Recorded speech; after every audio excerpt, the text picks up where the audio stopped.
From epic giant leaps in the air to majestic elbow dunks to athletes at just 5 feet 9 inches tall showing fans that height doesn't matter, the NBA dunk contest has had some pretty insane and shocking moments. Starting off is Mac McClung. I mean, how can I not talk about him after he sealed his victory with a 540 jam? The point guard brought attention back to the competition and shocked the world pretty much all by himself. Kevin, you're the only one that's good at math here. 360 and a half is what? 540. Yeah. 540. Mac, who stands at 6 feet 2 inches tall, currently on a two-way contract with the Philadelphia 76ers, and he's put his name on the map after taking down Trey Murphy, the third from New Orleans, in the contest's finals. McClung talked about how blessed he is. He also expressed his gratitude to the NBA for giving him this opportunity to prove himself and take home the trophy. His dunks were truly a sight to see, though. The 540 slam dunk was basically him somehow pulling off an insane 1.5 rotations while in the air. Sheesh! Out of the 3 perfect scores that night, this was McClung's third. Matt McClung has saved the dunk contest. Wait, let me see. 2 years straight. That's a 720. That's almost a 720. Goodness. Wow. Honestly though, I didn't even need to wait for the judges' scores at the end to know he was gonna get a 50. The Philadelphia guard has already won even before the official scores have been announced, and every person at the venue was aware of that fact. You can't pull off a 540-degree dunk and then not end up winning. It'd be unnatural for anyone to lose after that. Even McClung knew it was over when he whipped out the signature VC celebration. That's a Wow, 540. look at this. That's a 540. That was Look, beautiful. Look. That's a 540, bro. He really tricked y'all there. And everyone who was courtside went ballistic. What's more, everyone's dubbing him as the man who saved the dunk contest. But will he be able to outdo himself? I sure hope so, because Mac says he's already prepared to defend his title in next year's NBA All-Star Dunk Contest. If the NBA will invite him, that is. But let me be real, why the heck wouldn't they? Having him back would draw even more attention to the dunk contest. After all, everyone will want to see how well the reigning champion performs while attempting to defend his All-Star dunk title. I got to see it in slow motion. I'm not refereeing the basketball. Man, if you hit the glass, Come on, Kenny, that's crazy. I, for one, would love to see what McClung has stored in his locker for next year's dunk contest. The competition really needs it, honestly. Recent years haven't been the most kind to it, and almost everyone was bad-mouthing it. All that being said, though, Mac McClung sure feels like he's already prepared to come back and successfully defend his title. And any fan will tell you that he should be given the chance to do so. He's earned that right with his spectacular dunk and finals victory.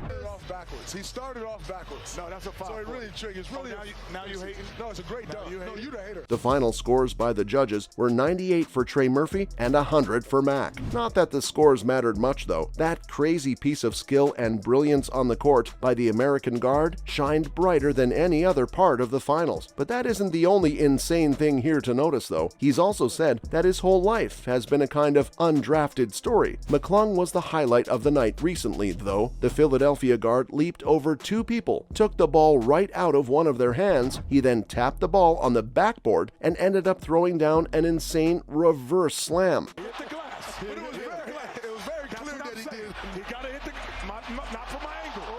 His second dunk was pretty much perfect as well. 4 out of the 5 judges gave him scores of 50, except for the 5th judge, Lisa Leslie, who gave McClung a score of 49, which didn't really matter much. Either way, the American was given a spot against Trey Murphy in the final round. It was truly a magical night for Mac McClung. It's 360 over. and a half. It might have It's been. over. He said it. Count. Look. Kevin, you're the only one that's good at math here. And of course, NBA players from different teams in the league reacted to his electric dunk contest performance. So let me tell you all about their reactions. Mo Bamba wants McClung's name to be put in the dunk contest next year as well. Lou Williams ended up admitting he was wrong about the dunk contest after seeing Mac's incredible performance. Looks like Williams, like many other people, is going to be tuning in to next year's dunk contest. Nicholas Batum actually put out a couple of tweets. One was where the athlete talked about how McClung's leap was out of this world, and the other was about how the American guard just saved the competition. That's right. That's a wrap. It is over, ladies and gentlemen. 360 and a half is what? 540. Yeah. The second tweet seems to be something a lot of people agree on. Take Chris Haynes and Shaquille O'Neal as examples. Oh, and of course, how could I forget about Steph the Chef Curry? A lot of professional basketball players have been praising the American and hyping him up. Shea Serrano, on the other hand, decided to be a little humorous about the situation. He said that McClung looks like a 40-year-old but also a 15-year-old at the same time, while others just posted memes about how he's probably feeling after his athletic display. And to top it all off, he's just 24 years of age. Though this hasn't been the only shocking performance in the history of the contest. Remember that legendary duel from 1988? Michael Jordan literally shocked the world in what is regarded as the greatest dunk duel of all time. The event in '88 was nothing short of amazing. The contest started off with 7 players. Each of them got 2 dunks in the first round, and MJ closed out the round with a score of 47 out of 50. Wilkins also scored 47, and both players moved on to the semis, where each player had 3 dunks to their name.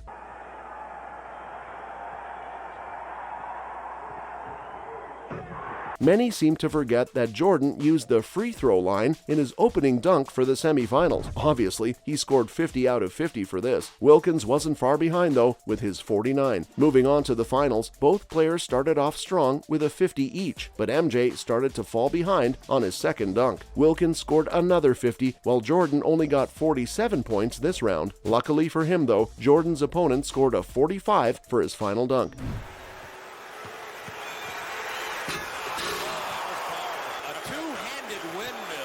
The NBA legend won via a second dunk from the free throw line, though there was a little controversy, of course, as some people thought Jordan's opponent Dominique Wilkins from the Atlanta Hawks should have won and was robbed. But setting all that aside though, Jordan jumped high and glided through the air all the way from the free throw line for these dunks, and it was shockingly amazing. But he's 6'6", so it wasn't surprising. I can't say the same thing about this next guy though. I'm talking about when Nate Robinson shocked the world in 2009. Standing at just 5'9" tall, many would say it'd be impossible for someone of that height to do well in basketball. Nate Robinson, the Knicks guard, proved that wrong in 2009's slam dunk contest. Nate wore all green as a tribute to Kryptonite while he dethroned Superman Dwight Howard's winning dunk from the year before. He even leaped over Howard to score his winning dunk as he literally overstepped Superman. Apparently, the night before the contest, Nate in an elevator asked Dwight if he'd be okay with the idea of being used as a dunk prop. He was actually a pretty great sport about it, and Superman happily played his part. J.R. Smith and Rudy Fernandez found themselves eliminated in the earlier rounds of the contest, so the final actually happened between Nate Robinson and Dwight Howard. After NBA fans and viewers voted from all over the world, 48% of those viewers voted for Howard, while the rest of the 52% put in their votes for Nate. Regardless though, it was truly glorious to see a 5'9" Nate Robinson leaping over someone who stood at almost 7 feet tall. That's it from my end on some of the most shocking moments in the dunk contest.